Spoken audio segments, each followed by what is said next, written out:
Good evening, Browns fans, and welcome to the Gang of Three. My name is Barry McBride. I'll be your host, this evening. Along with me, Pete Smith, Lane Atkins. Let's start with you, Lane. How you doing, man? Hanging in there. How you guys doing? I'm doing okay. Pete, what's going on, man? Well, your owner just decided to piss off the entire fan base in the statement he made, so he's off to a great start. Yeah, another owners meeting with all the attendant chaos created by Haslam. I warned you guys. Yeah, we'll get into it. Guys. Absolutely. So, welcome to the show. Feel free to light us up in the comments with what you think as we are going along here. Any questions you have, things like that. I'll try to work them in.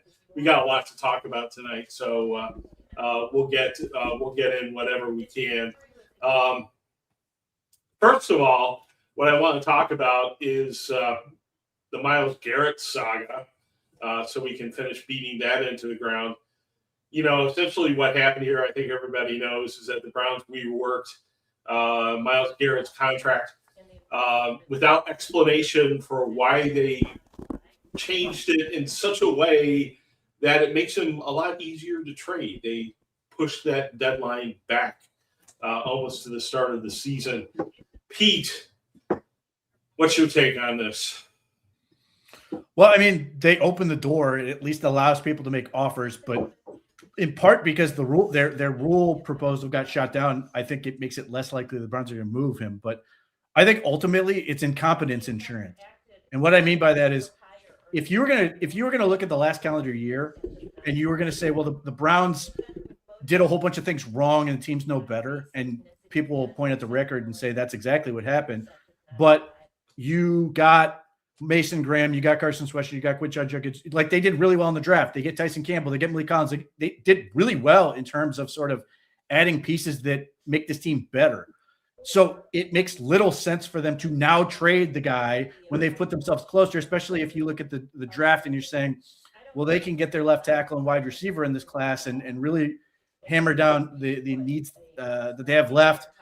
Trading Myles Garrett doesn't get you a quarterback, at least not directly. So it makes it sort of a bad timing thing from them to do it to that standpoint. However, if in another calendar year, let's say they have a really bad year and they screw up the draft and they do all the other kinds of things where they sort of sit back and go, man, we are further away than we thought we were, then maybe there's a point at time where you can sit there and go, okay, maybe it makes sense to now trade him. I mean, my standing belief, and I don't know how the Browns feel. I would hope they feel the same way. Myles Garrett can play at a very, very, very high level for another 8 to 10 years. So if you trade him, you have every possibility that he will have another Hall of Fame career with somebody else, not you, which absolutely kills you, even if you get 3 picks over the course of a few years that are in the 20s and 30s. Right. Which are likely to be because you just traded Myles Garrett to someone who is now, some team that is now winning games. Lane, let me ask you, what would the difference be between what Andrew Berry said to the reporters earlier this week if he fully intended to trade Myles Garrett and this contract change allowed him to? Would he say the same exact things that he's saying today as a matter of positioning? Yes. He's not going to put himself out there especially on record with about that situation with altering the contract, extending the timeout.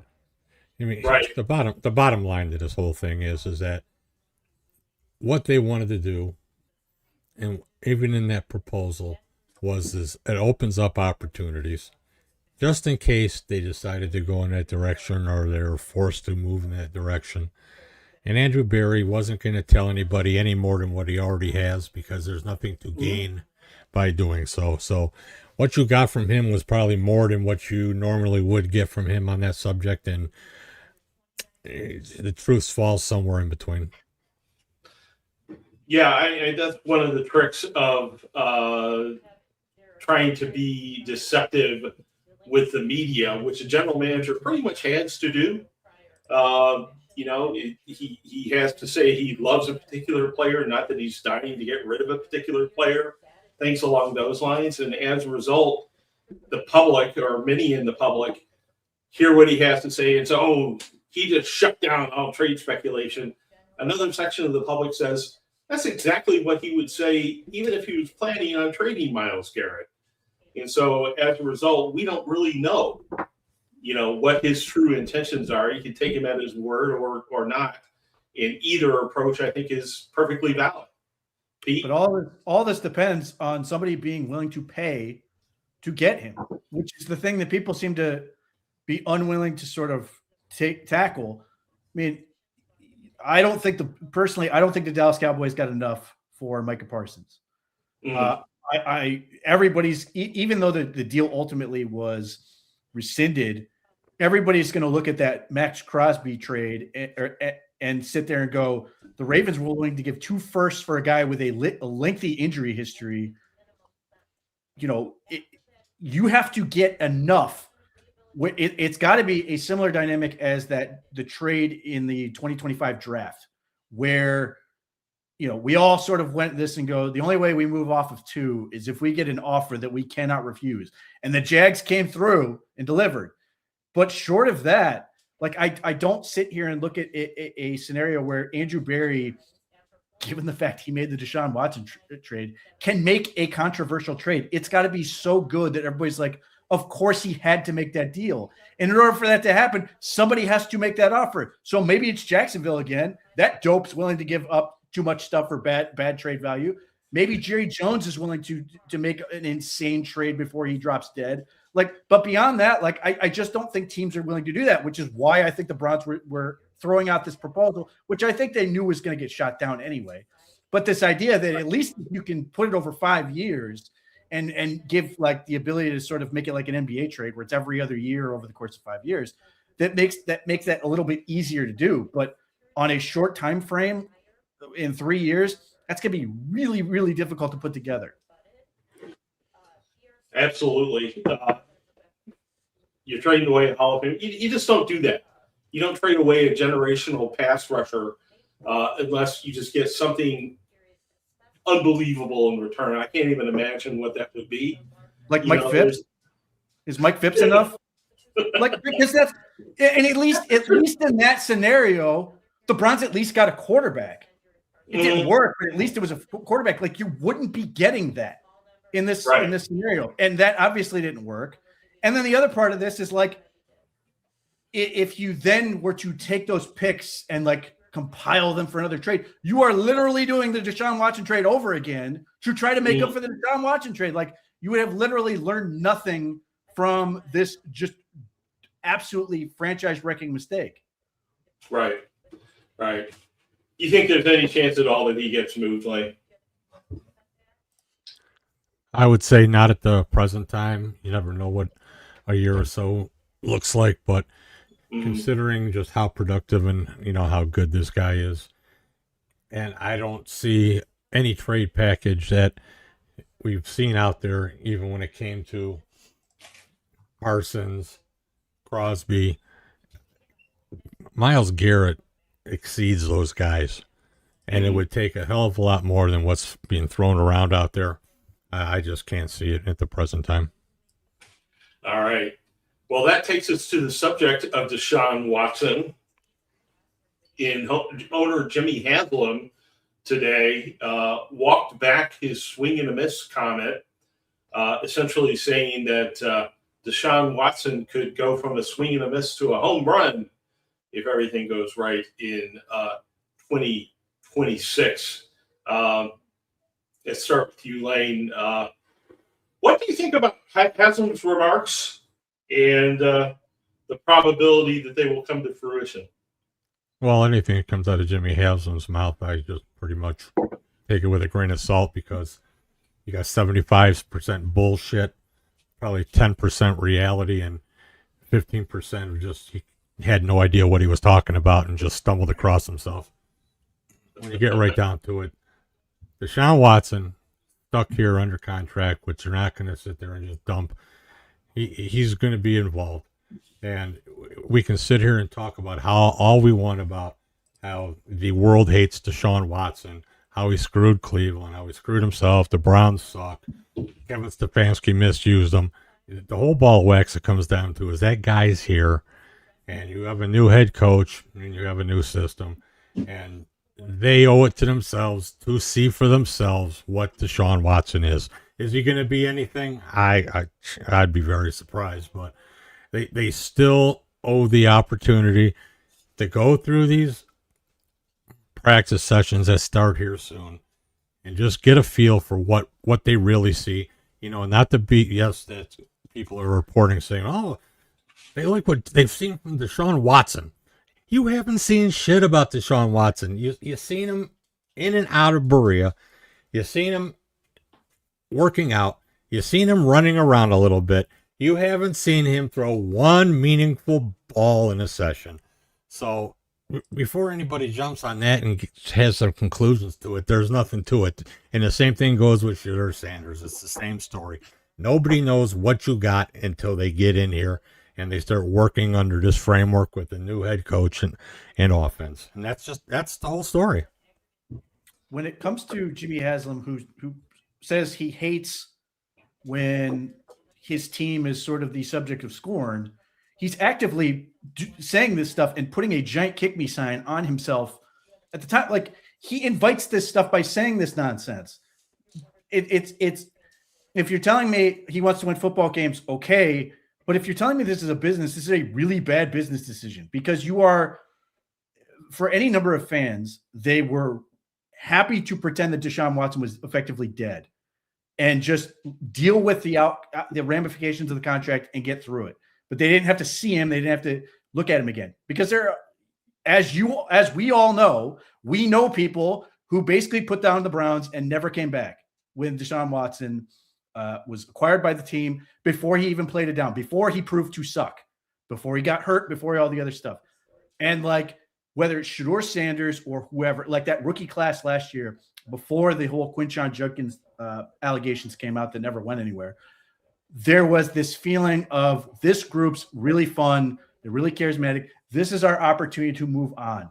And as you are building a new stadium, you are bringing back the energy vampire that sucks the life out of this team and saying, we're going to revisit this. So if you didn't get off the first time, here's another opportunity to get off this thing. Like, it's genuinely a terrible way to sort of sell your franchise. Now, the smart thing at least the owners' meetings were after the season ticket deadline. So he's got that going for him. But like, I get it from the standpoint of Jimmy Haslam is trying to not say anything that's going to get himself in trouble relative to potential the union or any of that stuff, but just don't say anything. Just say the coach is going to handle the quarterback situation, anything, because there's no scenario where this is going to turn to a home run unless the Browns win the Super Bowl. And I don't know anyone who's buying up odds right now on the I can only imagine what insert gambling website odds are for the Browns to win the Super Bowl. So unless that happens, you're not going to get into a situation where you're going to talk yourself into giving this guy more money and more years.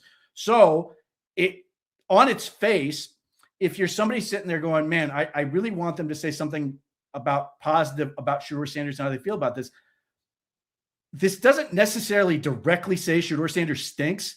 It doesn't make you feel great about how they feel about Shedeur Sanders, though. And even though, to Lane's point, he hasn't actually gotten on the field to do anything. But if they felt good about him, chances are this doesn't come up at all. So this is where I just get into the Jimmy Haslam's messaging is consistently bad in terms of selling his franchise. Like, just don't talk. Just don't say anything. Just point to the stadium. Look, man, we got the dirt is moving around and we're doing stuff, because at least people can be excited about that.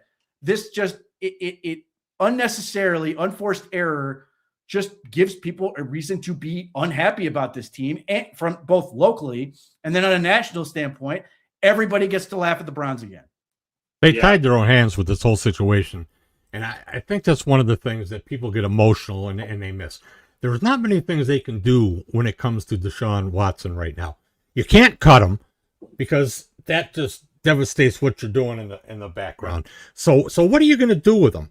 The guy's just going to hang around. He's not going to sit there and play the injury game because it's obvious he doesn't want to do that because he's out there running around. So what do? The guy is under contract. It's a monumental hit to you still. You don't have any options. What are you going to do with him? You're going to go tell him to sit home? They can't do that either. So they're stuck in a position that it has to prove out and it has to play out. There's nothing else they can do about it. It's either you say you're going to give him a shot and you relegate him to the depths of hell where his shot is so irrelevant it doesn't matter, or you see if the guy has any juice in the tank and maybe you can find a way to do something with him or without him, whatever you want to do. We can sit here and get emotional and talk all this shit because we're so unhappy with him because nobody wants him here. How could you want him to? The only problem is that the Browns put themselves in this situation, and that's just the way it is. It's typical things that happen with Cleveland. They always find a way to find the worst of every scenario there is. And now you're stuck with it again because now Deshaun Watson decides I can play football and I can run around. And I've lost weight. I'm the lightest I've been since early in Houston. And I'm ready to show up the guy. And you could probably got 90% of a fan base who doesn't want to hear it. But then if the guy comes out there in training camp and looks like he can do something, then you flipped another 40% of that back your way because they have somebody who maybe can throw a football. You just don't know. Just from a strategic standpoint, I would have not said anything and let that happen organically rather than put it out there in front of people. That's what they should have done, but they don't do things like that. You got right an owner who can't keep his mouth shut. Yes, you're right about everything else, but that's my larger point is the owner gets out there and he cannot resist the urge to make himself not be the subject of scorn.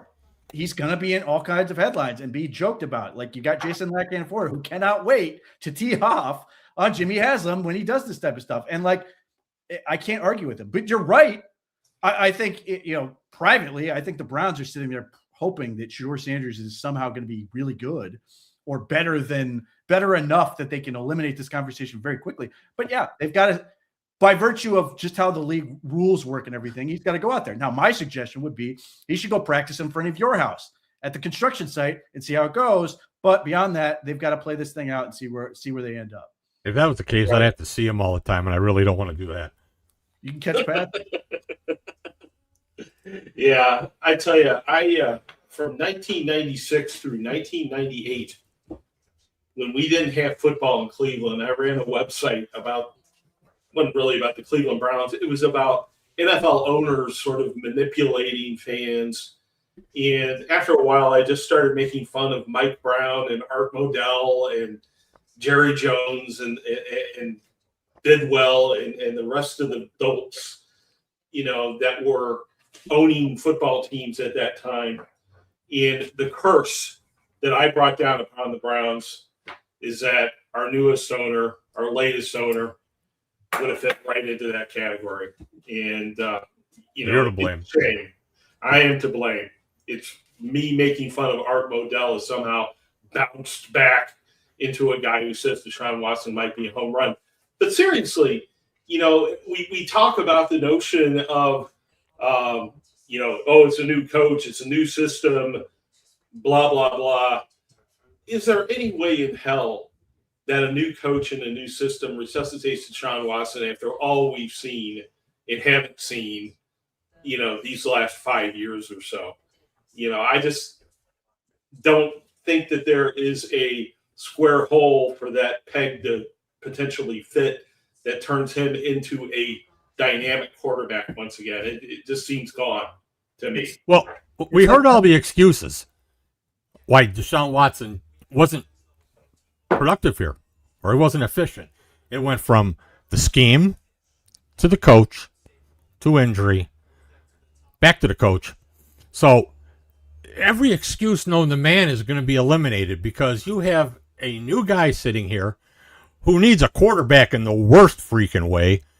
Because obviously, if they were confident And Shedeur Sanders, as Pete said, this wouldn't even be a thing, but they don't even know what he is yet. So, we're going to find out.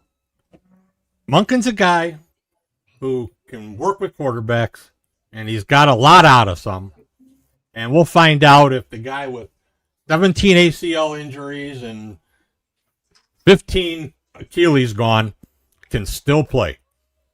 I'm not banking on it, but you never know. That's the thing. If Deshaun Watson was on the street, and let's pretend there was no baggage around him beyond that, he would be a quarterback with 3 ACL tears, 2 Achilles injuries, and a major shoulder reconstruction, and everybody would sit here and go, we don't want anything to do with him. But because he's on the roster, you have people who will talk themselves into this idea that he's going to defy physics and human biology, and somehow he's going to be a great athlete and really athletic and all these things, when just look at Nick Chubb's situation. Like, everybody, there are people who still hold out this hope that somehow, if the Browns were to sign him, he will return to being the Nick Chubb of old. Like, the human body does not work like that. And this game is it takes your body from you. And Deshaun Watson has already lost that. So the lottery ticket element of this is that Deshaun Watson has to reinvent himself as a quarterback. He's got to learn to play from the pocket. And all the excuses, and people can blame Kevin Stefanski. I cannot wait for Todd Monken, because Deshaun Watson's eyes were consistently in the wrong place. He had no idea what he was looking at. He had not bothered to try to evolve from 2020. So now he's going to do that without the benefit of mobility. And now he's going to figure out how to play quarterback in 2026 at this point. Like, good luck. The last time he was good, Harold Phantom was basically going into high school. It's just the game marches on in a way that is really difficult for guys to reclaim. Mm-hmm. I just don't see it. So beyond the fact that he hasn't been good in forever, he's got to reinvent himself. And you're going to get people, sycophants and reporters who don't know anything, who say, oh, look how good he looks in shorts and moving around and stuff. Put a defense on the field, put a pass rush on the field, and let me see what he can do. And the reality is he's probably going to stink and then get hurt. And it's just a question of how long those two things go on. But as I said, if he was on the street without baggage, he might be a flyer. But even then, he's just not anything anyone would care about. But the fact is, there's so much money. And the other part about this is like this idea, and I hear people keep saying this. Well, the Browns have already invested all this money, so they have nothing to lose. They do have something to lose with him. And that's the problem. They have fans to lose. Yeah, I certainly know people who walked away the minute that he was brought into the team. I know one fellow who's a good friend who, when Kevin Stefanski said he gives us the best chance to win, and that's why he was starting, walked away from the franchise. They do have something to lose by putting Deshaun Watson in the spotlight. But there are 3 other guys, well, 2 right now. Shedeur Sanders and Dylan Gabriel are both here. Shedeur now with a new number. I'm sorry for anybody who bought the 12 uniform last year. Maybe you can unstitch that or something. But he's 2 now. But at any rate, we've got them, and we've also got a GM who is talking about the potential of adding another young arm to this mix. And you mean Andrew Berry caught up to what we talked about here for the last few months, that they were going to add another quarterback? He appears to have either listening to us and deciding that, or he was going to do it all along, and no one was talking about it other than us. But the notion of adding a young arm here, the first thing I want to ask you, I'll go to you first, Lane. Ty Simpson, is he a quarterback at 6'24" or even at 39 that you would consider? I wouldn't even consider it at 6 and 24, and there is maybe talent on the board at 39, which I anticipate it's going to be there. That's going to potentially immediately help them. So I don't feel a quarterback there. Same question to you, Pete. I wouldn't look at a quarterback until round 5 in this draft. I'm so low on this group as a whole. Plus, anyone that they could get in those first 4 rounds can either help the guys who are here or help the guy that's going to be here next year. All right. Is there – so, we're talking Drew Allar, Garrett Nussmeier, Kate Klubnik. These guys, none of these guys you would touch before day 3. Correct. That makes sense to me. What about you, Lane? It may be close. Late day 2, day 3. It probably would depend on what I thought of them after talking to them and doing all that work. But just from the top off, it would be very hard to go with one of these guys before day 3. Yeah. But that might be your fourth quarterback, someone who's going to sit on the bench, and they'll give Shedeur or maybe perhaps if things break the right way, Dylan Gabriel a chance to play while somebody else matures, one hopes. But as Pete has pointed out many times, the patience of the fan base here is not particularly long when there's a fresh, unproven quarterback on the bench. Well, here's my theory of the case. And the Browns have done this a number of times with different positions, and they've gotten really good at it. And I keep waiting for them to find that breakout player. They have sort of created or sort of projected a hole on their roster that they don't draft, but they clearly have a spot on the roster. Wait until after the draft and bring in a player. This quarterback class to me is A, bad enough, and 2, close enough together. I can easily see them doing basically what they did with Ronnie Hickman or some of these other guys. Ronnie Hickman was somebody that people talked about going as high as round 4 that year. Mm-hmm.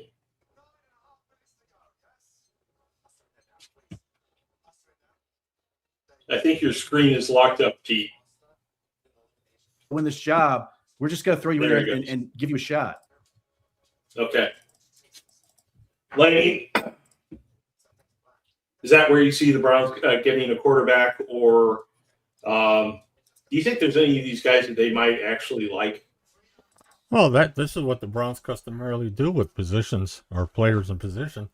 So, no, it wouldn't be a surprise.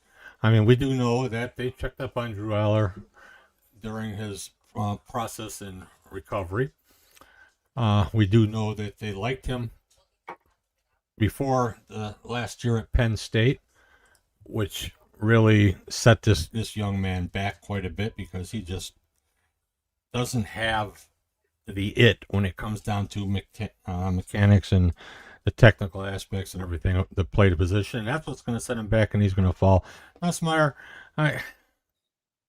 he can throw the ball, but it just seems like there's always an injury. There's always a persistent thing goes on with him.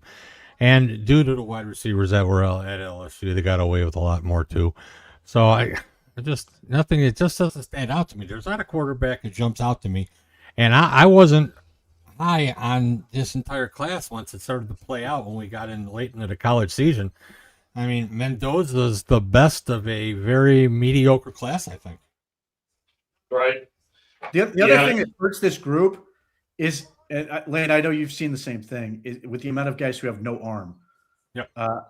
There are so many guys who just remind you of Dylan Gabriel, who's already here. So, like, how much do you want to spend to get another guy who basically is you're going to do all the same things, except Dylan Gabriel, say what you will about how he did as a rookie. His resume is better than most of the guys that are in this draft. Mm-hmm. Certainly better than Nussmeier, but it's he reads the field well. He's going to get the ball out on time. He's going to do all those things. That is the sales pitch for a whole lot of the guys in this class. So do you really want to spend draft capital to get another one? It could certainly work out better. I mean, Dylan Gabriel is certainly not like the high, does not speak for everyone, but it is sort of redundant to then get the same thing. Like, I'd be very curious to see where Dylan Gabriel went were he in this draft, because I think it would surprise people how quickly he'd go. And you'd have people talking themselves into Dylan Gabriel the same way they are doing with Garrett Nussmeier. Right. I'd have to agree with that. All right. So let's take a look at that 39 position.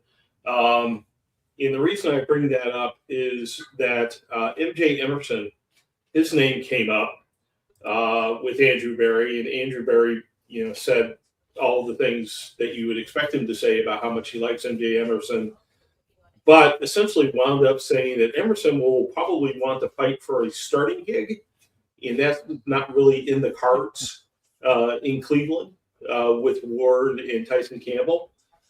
So he will have to pass on him. So, weeding through the verbiage there, sounds like we need a cornerback, that we might be aggressive in this draft looking at a cornerback. What do you guys think of that potential? Well, as far as the Emerson point, look, this is sort of what we've been saying all along. Emerson is going to first rehab and get fully healthy, and then try to sort of see what he can be. And then depending on how the market plays out, if he's either going to get a job somewhere, probably, or he defaults and goes, well, there's nothing out there. I'll go to the place where I'm comfortable. And Denzel Ward's going to get hurt at some point, so I'm going to get on the field and hopefully I will look good and then re-enter the market next year. As far as the draft goes, I don't think this corner class is as good as some people are making it out to be, but there are certainly players that fit what the Browns want. It's just a question of how you want to put them. Like, I know a lot of people like D'Angelo Ponce. I get it. Certainly would be great in the slot. You can argue the luxury of that potential pick. I'm not convinced he can't play outside, though. He's certainly not the build that the Browns want at outside corner. So when you get into the guys that sort of fit into that category, Julian Neal from Arkansas is certainly in that group. Will Lee, the third from Texas A&M, those long, rangy corners with pretty good speed and man coverage capabilities are of interest. I'll be curious to see how much they stick to that, because those are the guys that really stand out. And the guys at the top of the board, unless they're going to go nuts and go for a guy like Mansour Delane with 6 or Dre Down and take him, I just don't know that there's a great option that really fits. Maybe Chris Johnson. Even then, again, he doesn't have the arm length of the things they typically really gravitate towards.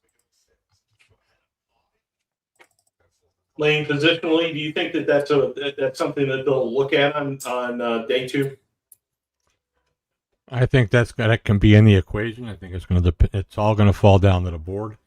I still believe that there's going to be greater talent on the board that they're going to have rated higher.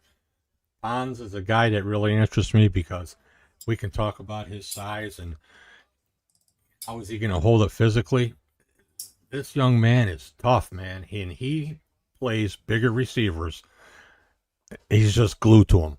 So it's going to be interesting to see where he falls, because even though he's smaller in stature, that's a guy that I really like. I think he's going to come to the next level, and he's going to perform. He's going to be a plus type corner.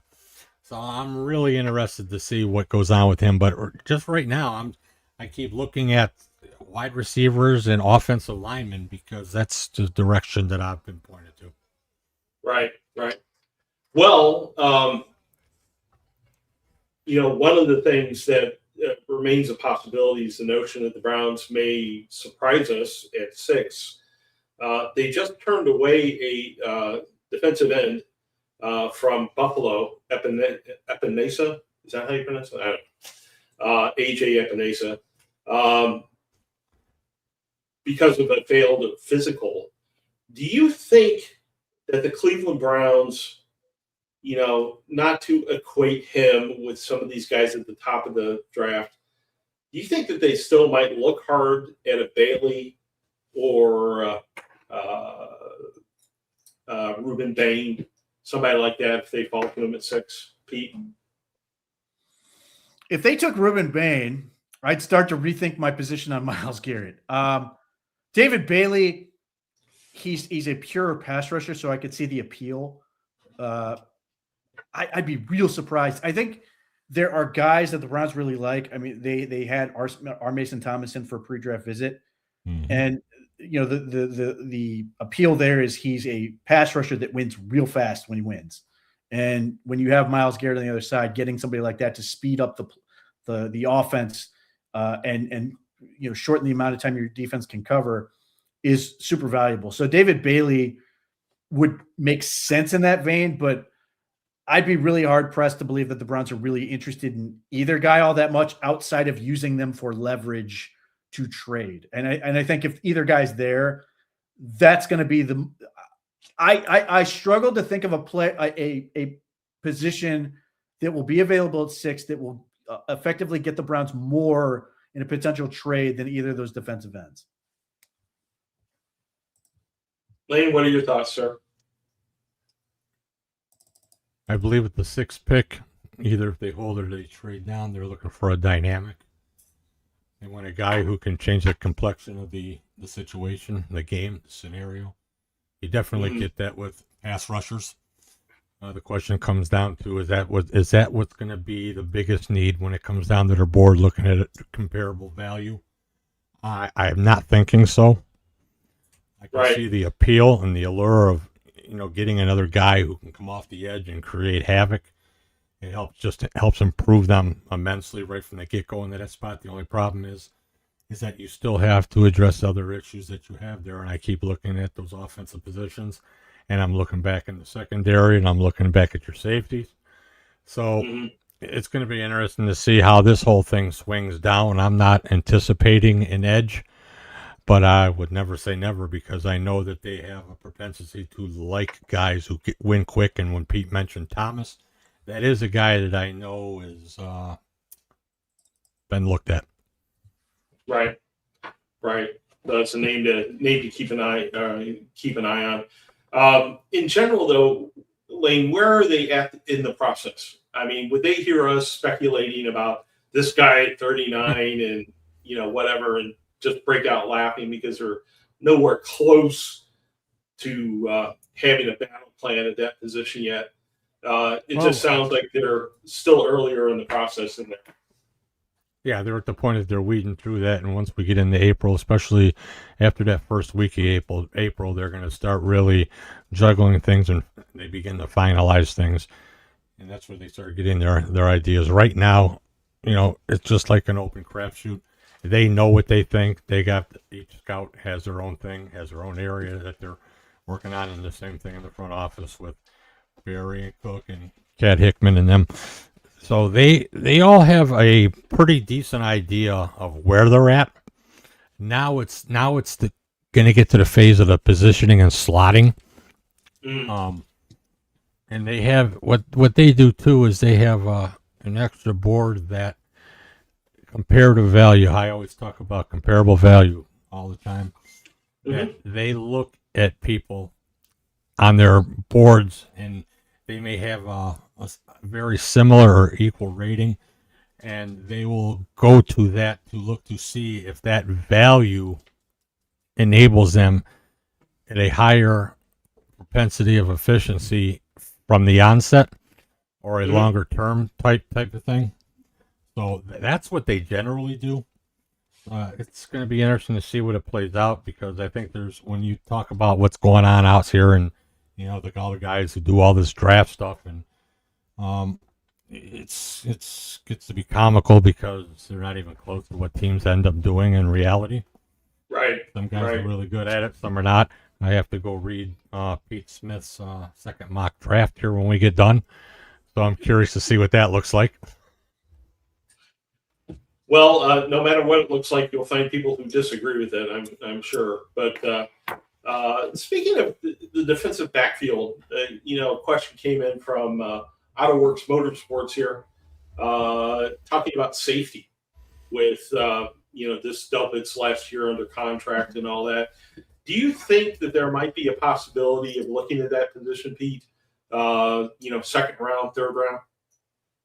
Yeah, though I quibble with the idea that, there's a lot of people who seem to think Grant Delpit's leaving after this year, and I guess I'm not convinced that that's remotely the case, just by virtue of the fact that he hasn't really, his injury, he's gotten hurt, but it's not been a whole bunch of major injuries, and he's really good. Grant Delpit is one of the most misunderstood players on the Browns because he literally has erased some of the best tight ends in football, and it's annoying because he's so good at it that it limits what the rest of the defense does, and you sort of know what's coming. But he's a good football player, and I don't know that the Browns are in a hurry to get rid of him.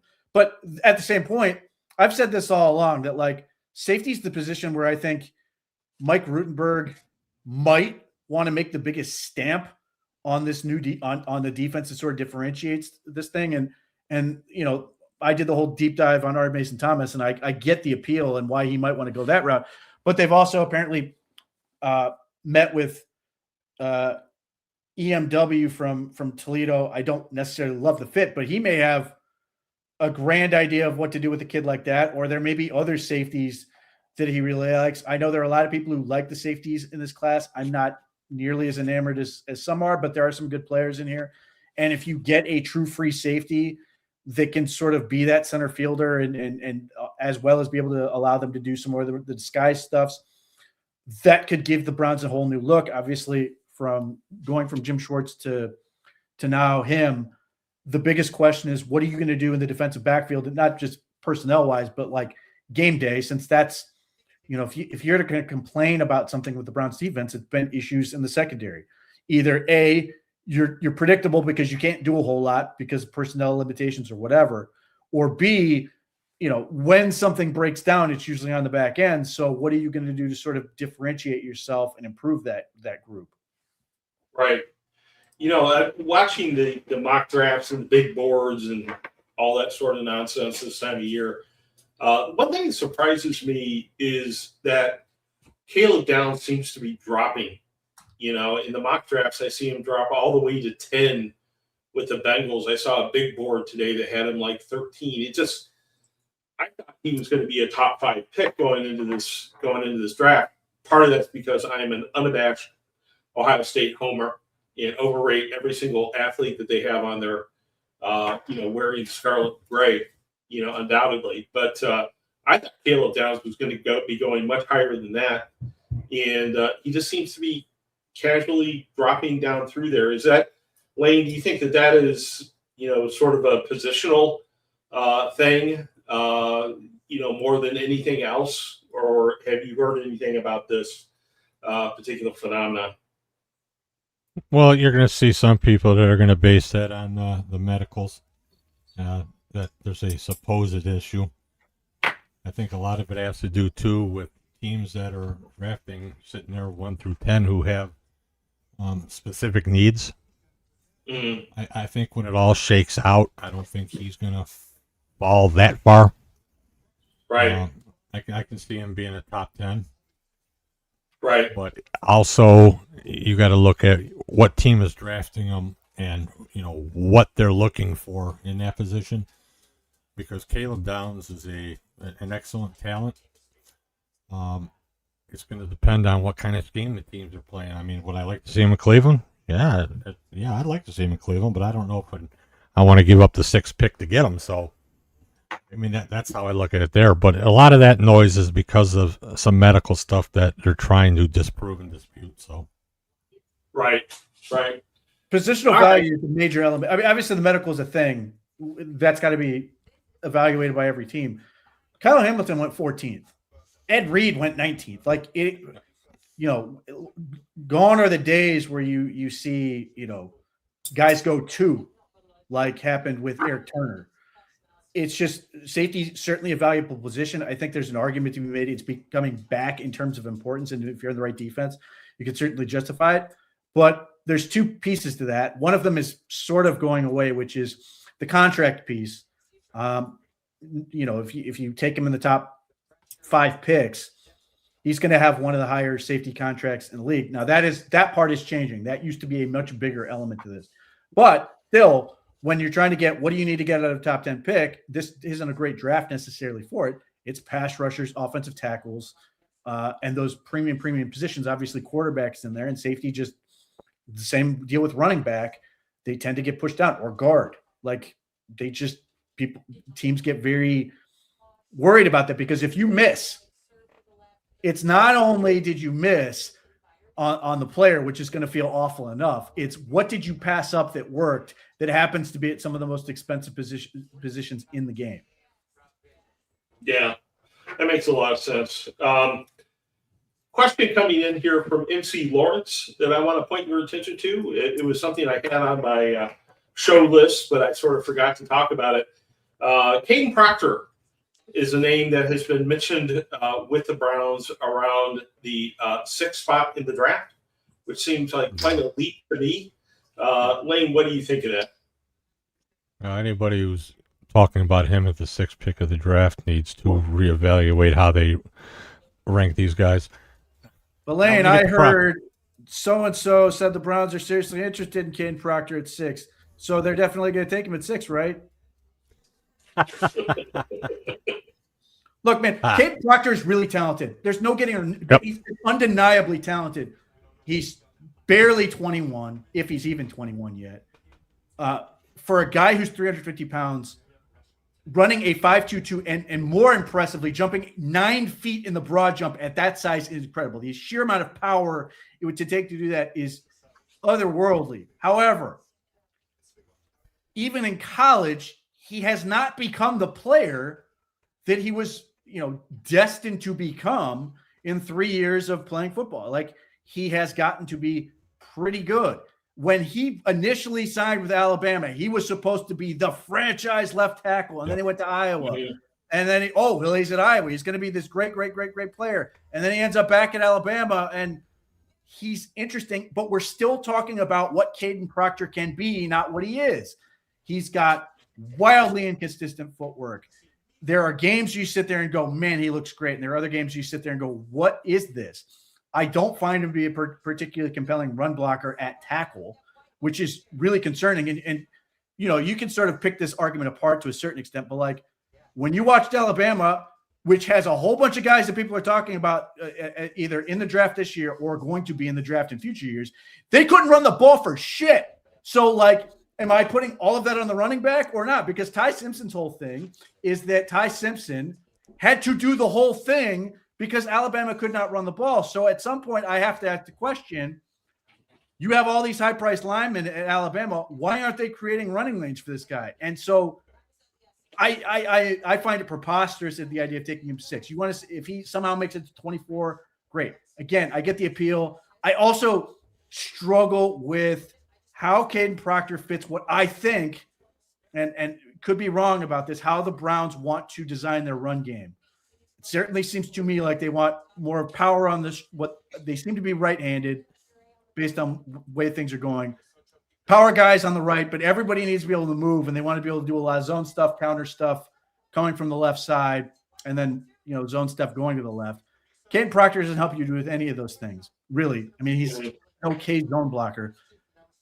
He's not developed into the gap guy that you're sitting going, man, I want to run behind that guy. So if you're the Browns and you're saying, I'm going to take a tackle at 6, you are potentially going to get the first tackle of anyone. You would think that they will take a guy that absolutely fits what they want to do. Both, obviously, the pass protection, everybody has to be able to pass protect, but also fits what they want to do in the run game. And I struggle to see how Caden Proctor fits with getting Zion Johnson, with getting Elton Jenkins, with getting Titus Howard, who are all mobile guys. Like, it seems a struggle. And just my own bias on this whole thing, I hate getting mammoth-sized offensive linemen. And it's not like I'm not calling Caden Proctor fat, though that has been an issue. But my issue with this is his joints and bones don't care if it's muscle or fat. It's heavy, and you have to drag that shit around. And, whether it's trying to go fast or just the overall pounding on your joints, which we've seen with DeJuan Jones, like, it sucks. He's just a giant human. And then, like, you get hurt in the legs, and now we're on his 3rd different leg injury. And those guys tend to have a real problem with this. And not to say that it can't be done. You've seen it. Jonathan Ogden was enormous and obviously a Hall of Fame tackle. But, like, I remember this with Mekhi Becton. Everybody's like, well, Mekhi Becton's going to be great because he's this Titanic guy. He's going to be great. He has dealt with a ton of these injuries for the same reason. So there is, to me, a point where offensive linemen are too big. And I 350 pounds, when that's the low point for you, scares the crap out of me. Well, it also scares the crap out of me is when you watch him on tape. Yeah, he does well in pass block, run blocking. He's really inconsistent. I mean, that's just as simple as you can put it. He's just inconsistent. And we talk about Alabama, and they couldn't run the ball. They couldn't run the ball anywhere. So, right. You get right down to it. I mean, Proctor at 6 is a no-go. I just can't see it, and I wouldn't advocate for that. I mean, you get down in the 20s, and, then you have a different story. And that there depends, too, on what offensive tackles are still remaining, because I like the guys at Utah. Yeah. Those guys intrigue me because I think they can play either side of the line and they can be effective. They can run block, they can pass block, and they got room to grow. So when we get into this discussion of tackles, that's why I don't get excited at 6, because I think the opportunity is there for them to do something with that after 6. Right. So that brings us to the subject of Spencer Fano. And Pete, I think you've been sort of a mild advocate of Fano this year, despite his arm length situation. You see him as the left tackle. Yeah, I mean, one, my preference is Mekhi Lemon and then Cardinal Tate. But if my whole thing has been, if you're telling me I have to take a lineman at 6, I love Spencer Fano. I absolutely love him. An eighth of an inch is not going to stop me from taking this kid and putting him at left tackle, because if you hated watching Jed Wills, and I don't mean to pick on Jed Wills, but you hate those guys of that ilk, the guy who just sort of shoves a guy and then just stops playing and waits for the next play and just walks back to the huddle. Spencer Fano is the absolute opposite of that. He makes you excited about offensive line play because he plays every play from start to finish like he wants to beat everybody's ass. He's just fun. Like he to me, he looks like a rugby player in terms of how he moves, because like you watch him to work out and you watch him play, he moves differently than everybody else. It's easy for him. He's so natural. You watch him get in his stance, get out of his stance. It's like a spring. To me, in the way that you like design an offense, like he's an ideal for what I think the Browns want to do. Backside cutoffs, running zone, pulling him to run counter, leading him to the left on the outside to run zone. Like he's so athletic, and he just, so much of him is his give a shit factor. He is just loaded with that. He just listening to the kid talk, he gets you excited. He's enthusiastic, and he plays like that consistently. So he's got to work on his pass protection, because Utah ran an offense that didn't do a whole lot of passing, or at least didn't ask him to do a whole lot of extended pass protection. But like people quibble over him, well, he was a right tackle. That's because Utah said, who's our best lineman? We're going to put him at the point we're going to run the ball. And then what Utah did is they said, hey, we're going to run here. So we're going to move Spencer Fano over here and run behind him. Like everything for them was, he was a point of attack player. They said, this is our best guy. We're going to put him in the position to do the most damage, and used him over and over and over again. So if you're trying to build an offensive line, like if you're Todd Monken and you come in and go, I want to run the ball, I want to develop an attitude, I want guys who just make you excited about offensive line play and do tough, accountable, all that crap, whatever. He's it. And like the stuff that Spencer Fano really excels at, to me, is the stuff that creates explosive run plays. For example, effortless to the second level, great on the move. Like he does those things where you sit there and after Quinshon Judkins, whoever is, or Nick Chubb has run for a super long touchdown, you go, man, that was a great block by, inevitably it will be Spencer Fano making those plays.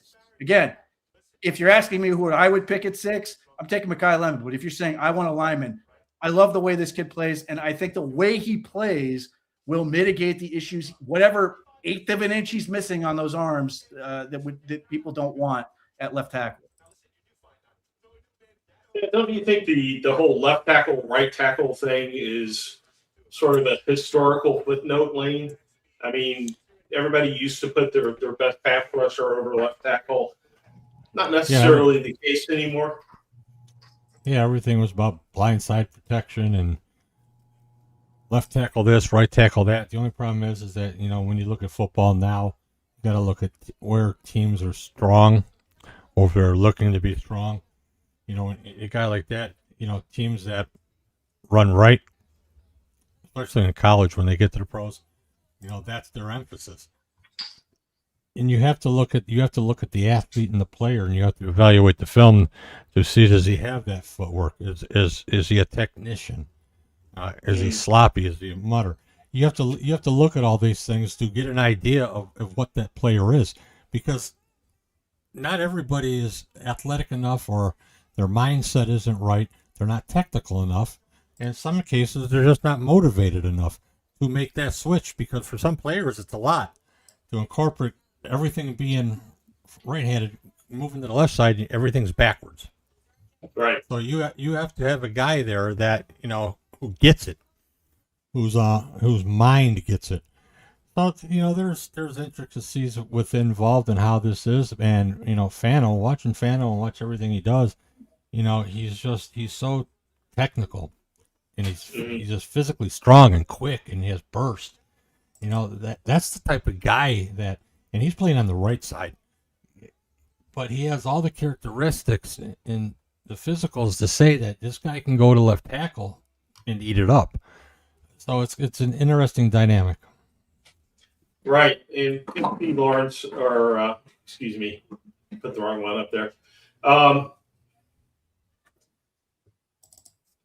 Basically saying if we take that wide receiver at 6, as you would sort of prefer, Pete, who the heck is playing that position at left tackle? Can you get that guy at 24, or are we in DeJuan Jones land?